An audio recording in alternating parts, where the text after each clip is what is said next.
kamayan diri. and the rest Yung kama and to. sad. But Nick and told him that he was welcome. Hi, Mr. Hall. Please come in. I have a lot of you. We can eat together. Oh, thank you very much. Our family. In the month of winter, this food and enjoy it. Grasshopper is very grateful and feels happy.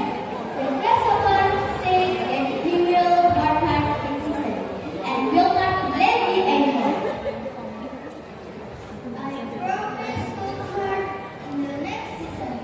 I will always remember your kindness. One day, when you need help, I will help you. We can do better things and work here. That will make it easier for us in the future.